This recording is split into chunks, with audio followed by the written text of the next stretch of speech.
di 3 tempat tadi kita menemukan ada kandungan logam berat yang sangat tinggi di ikan begitu, yang bisa dipastikan itu akibat dari aktivitas pertambangan yang ada di kawasan pesisir dan pulau-pulau kecil. Nah, belum lagi kalau kita bicara soal bencana ekologis, mulai pulau kecil tapi intensitas banjirnya semakin tinggi kayak yang terjadi di Pulau Kabaena, ataupun juga masyarakat yang harus pergi dari kampungnya karena ada aktivitas pertambangan. Itu kan juga beragam permasalahan lain yang selama ini luput dari sorotan. Bukan yang tempat-tempat yang indah saja, bukan tempat-tempat yang jadi tujuan pariwisata, tapi masih banyak tempat-tempat lain, masih ada ratusan pulau-pulau kecil lain yang diperkosa oleh industri tambang yang harus diperlakukan sama, dilakukan audit, dilakukan evaluasi dan pencabutan izin. Pemuda yang tergabung dalam solidaritas unjuk rasa untuk Raja Ampat menggelar aksi demonstrasi Kota Sorong, Provinsi Papua Barat Daya. Massa mulai berkumpul di area Taman Sorong City sejak pukul 9.01 WIT di depan Kompleks Yohan dan juga Jalan Ahmad Yani, Kota Sorong, sekitar pukul 09.35 WIT Selasa 10 Juni 2025.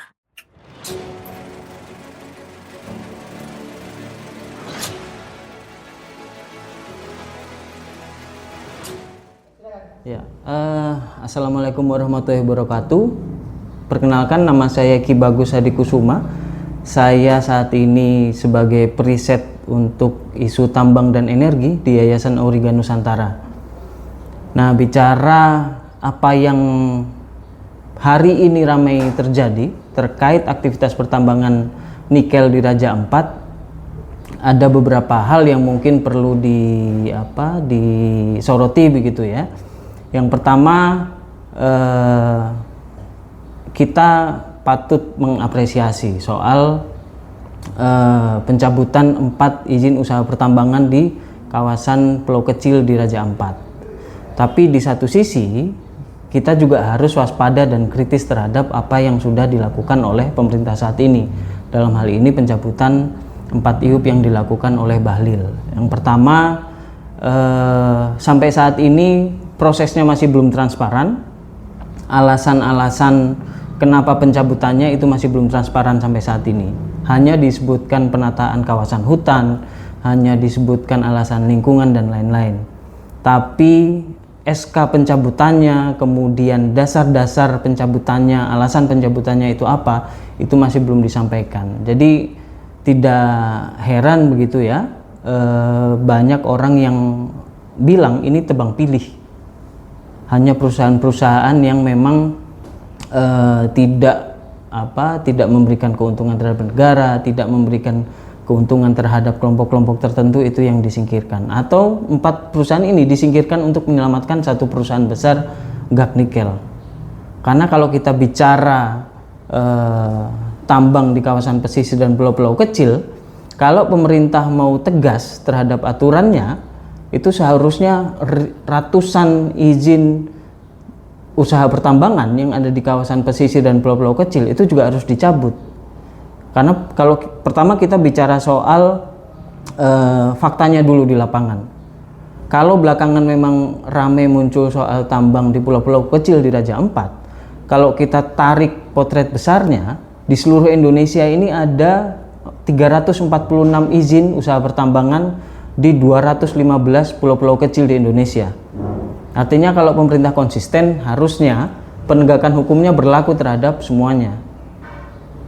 Karena undang-undang kita di Undang-Undang Nomor 7 Tahun 2007 kemudian direvisi menjadi Undang-Undang 1 2014, di pasal 23 dan pasal 35 itu jelas menyebutkan bahwa prioritas pengelolaan, pemanfaatan dan pengelolaan kawasan pesisir dan pulau-pulau kecil itu bukan untuk pertambangan. Itu untuk konservasi, untuk pangan, pendidikan, budidaya begitu ya. Tidak disebutkan prioritasnya untuk pertambangan. Kemudian di pasal 35, pasal yang mengatur soal larangan-larangan aktivitas di kawasan pesisir dan pulau-pulau kecil, itu secara tegas menyebutkan bahwa aktivitas pertambangan yang berpotensi merusak lingkungan hidup yang ada di kawasan pesisir dan pulau-pulau kecil itu dilarang beroperasi. Artinya kalau pemerintah mau tegas dengan aturan yang mereka buat sendiri, 215 pulau kecil itu terbebas dari tambang, 346 IUP itu harus dicabut. Tapi nyatanya sekarang hanya dicabut 4, kemudian prosesnya tidak transparan, alasannya tidak disampaikan kepada publik. Kenapa dari tadi saya bicara penting soal transparan? Karena kalau kita bicara soal transparan, alasannya seperti apa, ini yang bisa digunakan, yang bisa dijadikan peluang oleh masyarakat, oleh warga yang ada di kawasan pesisir dan pulau-pulau kecil yang mendapatkan dampak buruk dari aktivitas pertambangan di wilayah pulaunya, itu untuk menuntut hal yang sama, untuk mendapatkan jaminan ruang hidup yang sama di wilayah-wilayah yang dicabut izinnya. Jadi menjadi pertanyaan besar, kenapa yang dicabut hanya 4, sedangkan 346 izin lain yang ada di pesisir dan pulau-pulau kecil itu tidak dilakukan penegakan hukum, tidak dicabut. Jangankan dicabut, diaudit, dievaluasi saja tidak pernah. Padahal dalam catatan kami banyak kerusakan-kerusakan lingkungan, kerusakan-kerusakan sosial yang terjadi dan daya rusaknya berlipat ganda itu karena dilakukan aktivitasnya di atas pulau-pulau kecil. Kita tahu ekosistem laut khususnya pesisir dan pulau-pulau kecil itu memiliki karakteristik dan kerentanan yang berbeda dengan pulau-pulau besar, dengan daratan besar. Kalau pulau kecil ada perubahan sedikit saja bentang alam di atasnya itu akan merubah sampai ke kawasan pesisirnya, sampai ke padang lamun, sampai ke mangrove, sampai ke terumbu karang. Yang ini dampaknya atau daya rusaknya berlipat-lipat kalau dibandingkan dengan aktivitas pertambangan di kawasan daratan-daratan besar. Nah, yang selanjutnya kita pernah memiliki apa istilahnya trust issue begitu ya terhadap Bahlil. Tahun 2022 waktu Bahlil menjabat sebagai Menteri Investasi dan BKPM pernah melakukan pencabutan ratusan izin tambang. Tapi tidak lama setelah itu banyak yang dipulihkan tanpa proses yang transparan. Kenapa ada yang dipulihkan, kenapa ada yang tidak dipulihkan? Padahal kalau prosesnya transparan, masyarakat bisa mengawal tambang-tambang mana saja yang bermasalah yang bisa didorong untuk pencabutan izinnya. Yang merugikan masyarakat mana saja yang bisa didorong untuk dilakukan pencabutan izin. Tapi itu prosesnya tidak transparan. Bahkan dalam liputan Tempo itu menyebutkan ada beberapa pelaku usaha pertambangan nikel yang dalam tanda kutip diperas begitu ya, diminta sejumlah uang untuk dilakukan pemulihan izinnya. Jadi kalau mau izinnya dipulihkan harus diminta sejumlah uang. Nah, kita pernah punya trust issue soal itu dengan Bahlil. Apakah ini akan terulang lagi di kasus Raja Ampat? Selama prosesnya sama-sama tidak transparan, yaitu sangat mungkin terjadi. Atau bahkan setelah ada pencabutan izin 4 ini, kedepannya ada puluhan atau belasan atau puluhan izin lain yang siap diterbitkan. Karena banyak faktor yang mendorong kita untuk berpraduga seperti itu, berprasangka seperti itu. Salah satu PSN, proyek strategis nasional yang sampai saat ini masih belum dicabut, itu adalah soal rencana pembangunan smelter di Sorong, smelter nikel, pabrik pengolahan nikel di Sorong. Nah, selama rencana ini masih tetap berlaku, selama peluang pembangunan smelter nikel masih berlaku untuk dibangun di Sorong, artinya kawasan Raja Ampat yang kaya akan potensi nikel itu berpeluang besar untuk dilakukan obral perizinan lagi setelah pencabutan 4 IUP ini. Jadi Mas, sekarang Bahlil ini dalam hal ini sebenarnya dia sebagai apa dan dia tuh punya rencana apa sebenarnya? Nah, ini yang membuat kita berprasangka ya, karena memang prosesnya sampai sekarang masih belum transparan. SK-nya masih belum jelas. Kenapa PT GAK Nikel tidak dicabut? Kenapa yang 4 dicabut juga masih belum jelas. Itu yang masih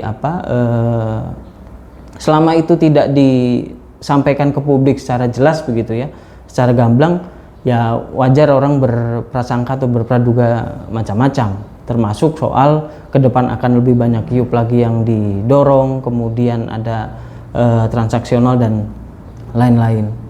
Jadi hal yang wajar selama itu tidak disampaikan secara transparan gitu. Yang kedua, kalau memang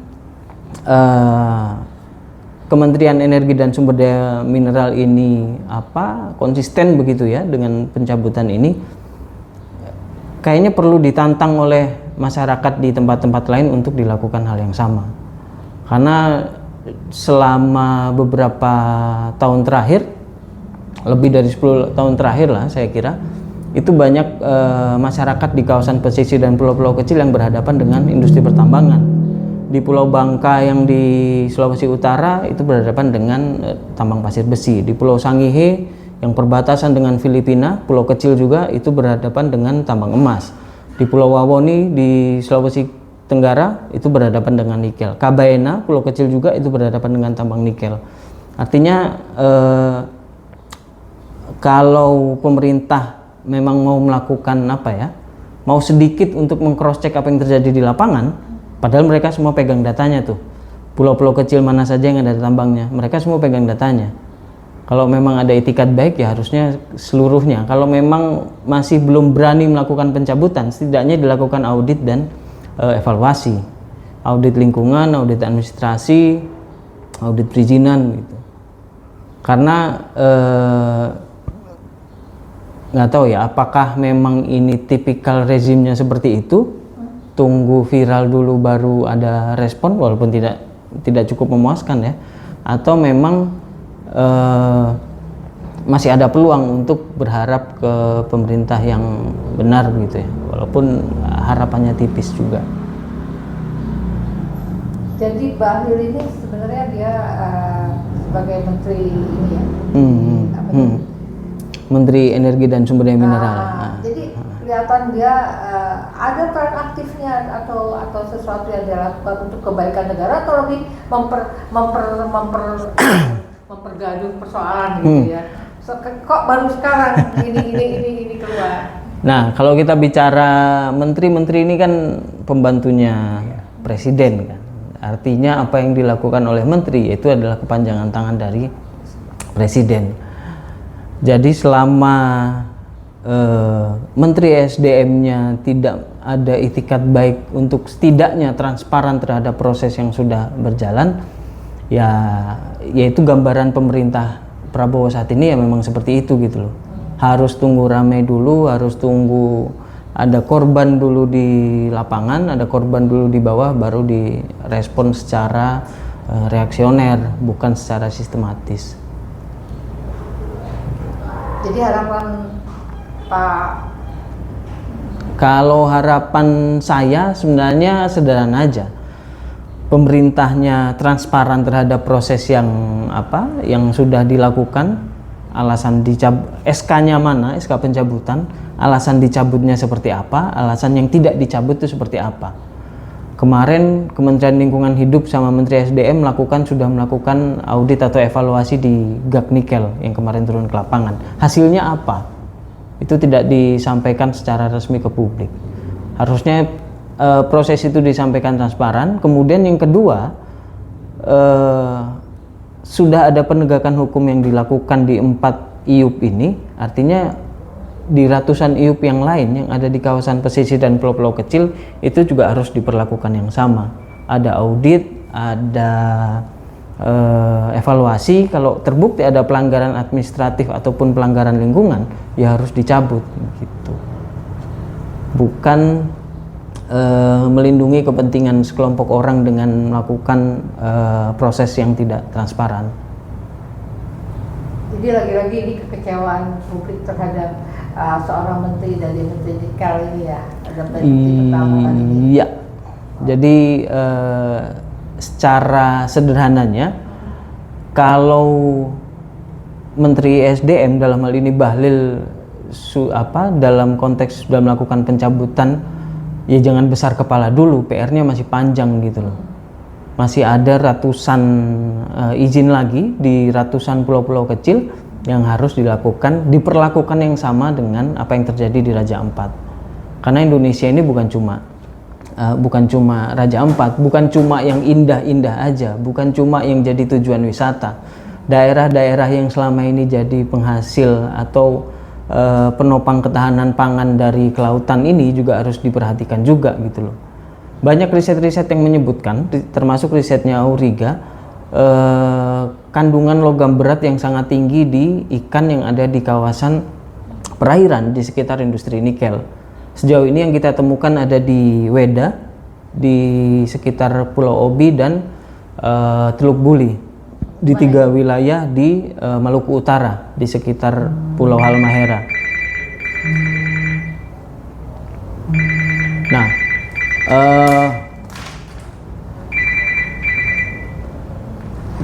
Nah, di tiga tempat tadi kita menemukan ada kandungan logam berat yang sangat tinggi di ikan begitu, yang bisa dipastikan itu akibat dari aktivitas pertambangan yang ada di kawasan pesisir dan pulau-pulau kecil. Nah,